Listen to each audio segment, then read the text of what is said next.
The past 2 days have really been explosive for the stock market. Yesterday, the NASDAQ was up 7%. On Friday, the NASDAQ was up almost 2%. That is a 9% rally in 2 days. This is borderline historic, and in a lot of regards, it is very historic. Really, all of 2022 has been very historic. Now, in this video, I want to talk about, obviously, what the CPI numbers were, what's going to continue to hold this rally together, even in this next upcoming week, what you need to watch out for, and how the hedge funds are positioning, as well as take a look at some of the technicals here in the market. So let's get straight into it. Hit the like button and subscribe to the channel if you guys like this kind of information, this raw information brought to you guys.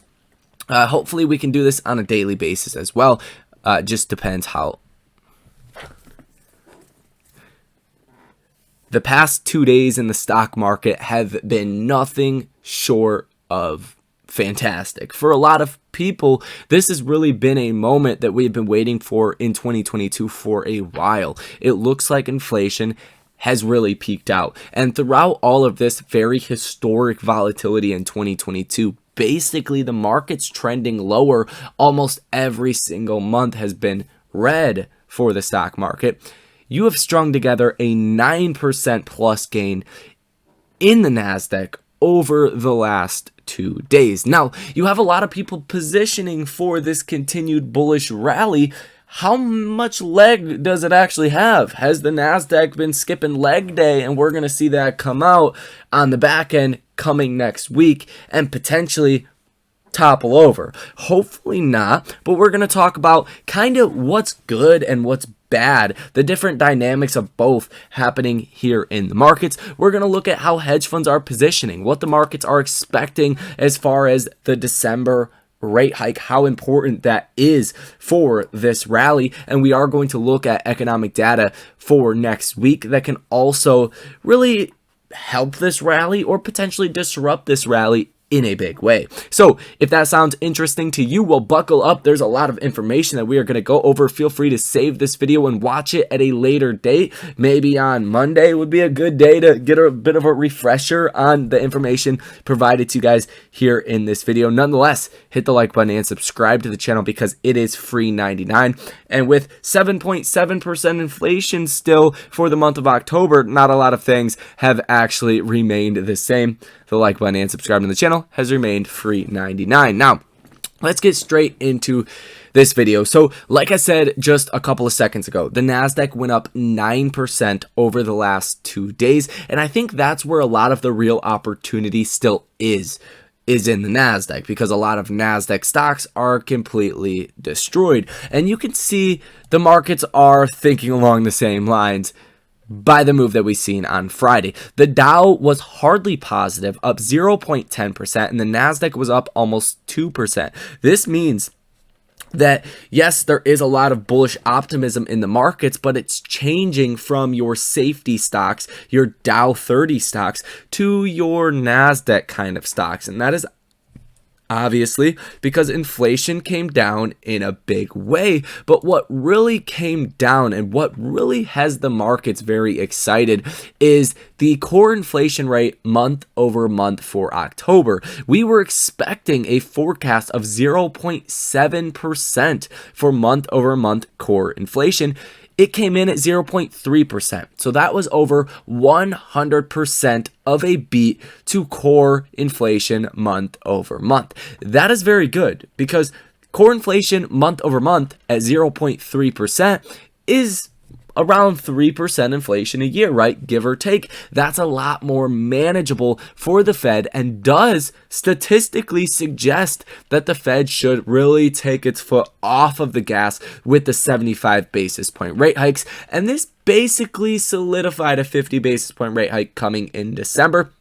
Unless the next CPI report on December 13th shows inflation ticking back up again, which I highly doubt it will, we're going to get a 50 basis point rate hike. And then from there, just looking, a month or so out into the future, talk about December for just a minute, the markets, they're going to start questioning if this is going to be the last rate hike, or if we're going to get a pause after the December rate hike. And that's going to be important once you get close to December. Obviously, that's going to be the market dynamics, and maybe Fed Powell crushes our hopes and dreams, or maybe they help our hopes and dreams. But from now until then, you don't have a lot of data that is going to move the markets really down in a big way. In my personal opinion, crypto, the situation could get worse. China could go back on its whole easing COVID restrictions. Those things could be negative. You could get a black swan event that we just don't foresee. But from this point in time, I think the odds of the Russian war ending are a lot better than they were, a couple months ago. A lot of things are really looking in our favor, at least for the next couple of weeks. You even have major earnings out of the way. The biggest company next week to be reporting earnings, I believe, is on Wednesday, and that's going to be NVIDIA. And NVIDIA can move the markets, but you got your Apple, your Amazon, your Googles, your Amazons out of the way. So a lot of that earnings risk is not there anymore, to be quite frank with you guys. And we have a month until the next CPI report. Now, the biggest thing for next week is going to be retail sales, and that comes out on Tuesday. If retail sales are red hot, well, that's obviously not going to be a good thing, and the markets are going to look at that in a negative light. But I think with any bit of common sense, we could probably sit here and say, I think retail sales are not going to be red hot. They might be doing good, and the markets might actually like if they're doing good, but they're not going to be overly optimistic. It's not going to be like 2021 when people are getting stimulus checks, right? So I don't even really think that is going to be a big event for the markets. If anything, I think it'll be a positive event coming next week, guys. So that is really, from now until December 13th, until the next Fed meeting, there's not a lot that's going to derail this market as far as data, as far as the fight against inflation, that I could sit here and forecast for you guys. So with that being said, the question is for the markets, like I said earlier, when's the Fed going to pause? What's the terminal rate going to be? And the markets are going to come to their own, conclusions on that, and we're going to trade based off of that. But with the CPI report like we just got, it's going to be a positive thing, right? The markets hopefully are going to expect a smaller terminal rate. Maybe it's 5% instead of 5.5% or 6%. The markets were starting to expect that. But nonetheless, when you look at the S&P or the NASDAQ right now, there's a lot of room to head back to the upside. Specifically in the NASDAQ, I think there's a big opportunity, because if we look at the S&P 500 from the lows of 2022 to where we currently sit, you have rallied about 14%. If you go ahead and take a look at the NASDAQ from the lows of 2022 up until now, you're only up about 12%. So that would be another strong 2% day just to equal out the S&P 500. And the NASDAQ was down over 35% for 2022 at the lows that we set right here on October 13th. So I think just looking at these charts, there's a lot greater of a chance from here that we go up in a big way than down in a big way. And I know a lot of you guys are familiar with Tom Lee. He's basically been one of the only people bullish throughout this whole entire market, throughout this whole entire year, and he was obviously not right about a lot of things. But he's talking about the S&P could even rally to 440. And that would be slightly higher than August. So potentially a lot more bullish optimism ahead. And like I said, and I've said it a couple times, there's not a lot that's going to derail this rally. And if there is something, you cannot sit here and foreshadow a event like that, right? We just don't have an event that will do that. So right now, in the markets, really in 2022 as a whole, people have been so short in this market that just to get to a neutral level, right? Let's say the markets are up 2% in a day, hedge funds will go up 2%. If the markets are down 2%, they're going to go down 2%, meaning they're not heavily weighted in short positions. They're not in a lot of long positions. They're neutral. Just to get to a neutral level, it's going to take a lot of buying power because people have just been so short on this market for an incredibly long amount of time. Now, as far as the MACD is concerned, you have just went into positive territory here, but you're not even close to the levels that we were at August, and that makes me very, very optimistic. Now, if we take a look at the Fed rate monitor tool, what the markets are expecting, 80.6% of market participants, of investors, are expecting a 50 basis point rate hike. 19.4% of investors are expecting a 75 basis point rate hike. So as of right now, markets firmly expecting a 50 basis point rate hike. Yes, there is room to price that in a little bit more, and that could also be seen as something that could be a very bullish thing if that does start to happen. Now, if we take a look at hedge fund positioning over the last couple of days as well in the S&P 500, we do this, or like to do this, by looking at the option activity more specifically, because a lot of hedge funds are not buying options to throw their money away, right? They're buying options to make a bullish bet on the markets.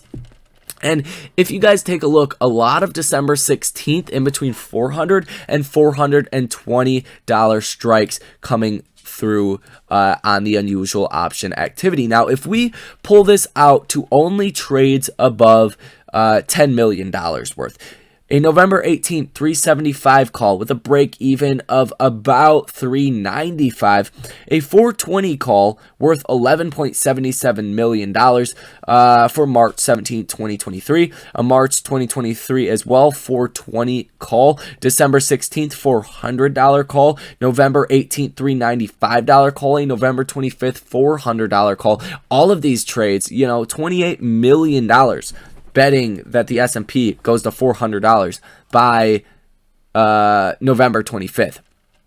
November 18th, same thing, 395 call, $33 million trade there alone. A lot of hedge funds positioning for that bullish rally, or that continued bullish rally, I should say. The sentiment, the interesting flow sentiment, basically tracking, if you put $100 into options, but you put $50 into puts, $50 into calls, you'd have a positive order value of 50%, because half that money was positive, half that money was negative. Long story short, on Friday, you've seen about 8,700 unusual options placed on the S&P 500 worth $1.68 billion, positive order value of 75%. So that is very, very bullish in and of itself, in my personal opinion. Now, over the last week, you have seen 45,000 orders on the S&P 500, option orders, I should say, worth $6.67 billion, positive order value of, again, 74%. So very, very bullish here. And I think this momentum is really going to be hard to kill out. You're going to need to get some bad news, I think, before the rally ends, just because of how oversold everything was in the markets. And simply put, how short hedge funds were. Just to get to neutral is going to take a lot of buying pressure. And you guys can find this information everywhere. I don't have to read you guys an article or really go over a lot of hard data points. Just, that, right? The information is there. We've heard many people talk about this. A lot of hedge funds are down a lot even, and a lot of hedge funds have been shorting. They're going to have to get on the bullish side of things, or they're not going to do so well. So that is going to be all for this video. Hit that like button and subscribe to the channel if you guys have not already. Thank you guys for watching, and I will see you in the next one.